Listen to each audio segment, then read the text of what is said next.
నమస్తే ఫ్రెండ్స్, నేను మీ లక్ష్మిని. Welcome to Lakshmi kitchen. ఈరోజు లక్ష్మి కిచెన్ లో మనకు పండగ వచ్చింది కదండి, గణపతి పండగకు నేను రవ్వతో గణపతికి స్వీట్ ఉండ్రాళ్ళు చేసినానండి. ఈ స్వీట్ ఉండ్రాళ్ళు గణపతికి చాలా ఇష్టం అండి. మనం ఎన్ని రకాల స్వీట్లు చేసినా కూడా ఈ స్వీట్ ఉండ్రాళ్ళు గణపతికి ప్రతి పండగకు చేసుకోవాలండి. ఒక గిన్నె తీసుకున్నామండి. ఆ గిన్నెలోకి ఒక 2 స్పూన్ల శనగపప్పు వేసుకున్నాం. కొన్ని వాటర్ పోసుకొని శనగపప్పును బాగా కడుగుదామండి. వాటర్ అన్ని వంపేసి మళ్ళీ కొన్ని వాటర్ పోసుకొని ఒక గంట సేపు ఈ శనగపప్పు నానబెట్టుకున్నామండి. ముందుగా గ్యాస్ ఆన్ చేసుకున్నాం. ఆన్ చేసుకున్న తర్వాత బాండిల్ని పెట్టుకున్నామండి.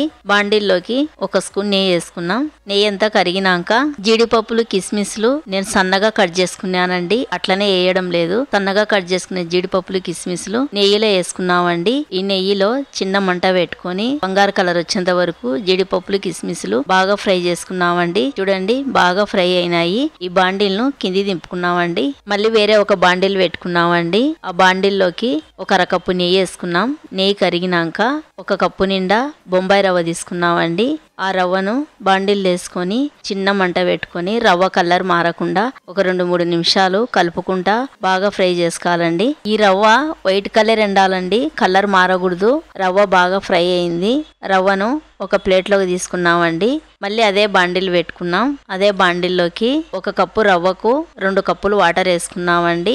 బాండిల్లోనే వాటరు ఉడికేటప్పుడు మనం గంట ముందే శనగపప్పు నానబెట్టుకున్నాం కదండి, ఆ శనగపప్పు వేసుకుందామండి. శనగపప్పు వేసినాక అంతా ఒకసారి బాగా కలిపి ఒక 5 నిమిషాలు శనగపప్పును ఉడికించుకున్నామండి. 5 నిమిషాల తర్వాత మనం పచ్చి కొబ్బరి తీసుకొని మిక్సీ పట్టుకున్నానండి. ఆ పచ్చి కొబ్బరి 3 స్పూన్లు కొబ్బరి పొడి వేసుకున్నామండి. కొబ్బరి పొడి వేసినాక అంతా ఒకసారి బాగా కలుపుదామండి. ఫ్రై చేసుకునే రవ్వను వేసుకున్నామండి. రవ్వను వేసుకున్నాక అంతా ఒకసారి బాగా కలుపుదామండి.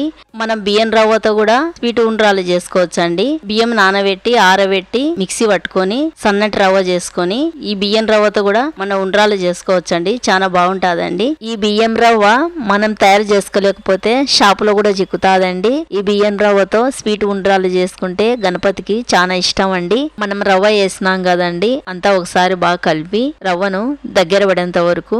రవ్వ ఉడకనికి ఎక్కువ టైం పట్టదండి, ఒక 5 నిమిషాలకే రవ్వ ఉడికిపోతాది. రవ్వ బాగా దగ్గర పడిందండి. రవ్వ కూడా బాగా ఉడికిందండి. ఒక అరకప్పు చక్కెర వేసుకున్నామండి. చక్కెర వేసినాక చక్కెర రవ్వలు అంతా కలిసేటట్టుగా బాగా కలుపుదామండి. మనం ఫ్రై చేసిన కిస్మిస్లు జీడిపప్పులు ఉన్నాయి కదండి, అవి వేసుకొని మళ్ళీ ఒకసారి బాగా కలుపుదామండి. మళ్ళీ 1 స్పూన్ నెయ్యి వేసుకున్నామండి. నెయ్యి అంతా రవ్వలో కలిసేటట్టుగా బాగా కలుపుదామండి. కలిపిన తర్వాత బాండిల్ మీద మూత పెట్టుకొని గ్యాస్ ఆఫ్ చేసుకొని ఈ రవ్వను కొంచెం చల్లగా చేసుకున్నామండి. చల్లగా అయిపోయిందండి, మరీ చల్లగా అయితే కాలేదు, కొంచెం వేడిగా ఉంది. కొంచెం తీసుకొని చేతిలోకి రౌండ్ గా చేతో ఉండ్రాళ్ళు ఒత్తుకున్నామండి. చూడండి, నేను ఉండ్రాళ్ళు చాలా బాగా ఒత్తినాను. ఇలాగనే మీరు కూడా ఉండ్రాళ్ళు చేసుకోవాలండి. అంతేనండి, మన బొజ్జ గణపతి వినాయకునికి స్వీట్ ఉండ్రాళ్ళు రెడీ అయిపోయినాయండి. చూడండి, రవ్వతో చేసిన స్వీట్ ఉండ్రాళ్ళు ఎంత బాగుండాయో చూస్తుంటేనే మీకు తెలిసిపోతుంది కదా. మీరు కూడా ఈ వచ్చే వినాయక చవితికి మీరు కూడా ఈ స్వీట్ ఉండ్రాళ్ళు వినాయకునికి చేయండి. ప్రసాదంగా చాలా బాగుంటాదండి. నా వీడియో గిన నచ్చితే నాకు లైక్ చేసి సపోర్ట్ చేయండి. ఇంకో కొత్త రెసిపీతో మళ్ళీ కలుద్దామండి.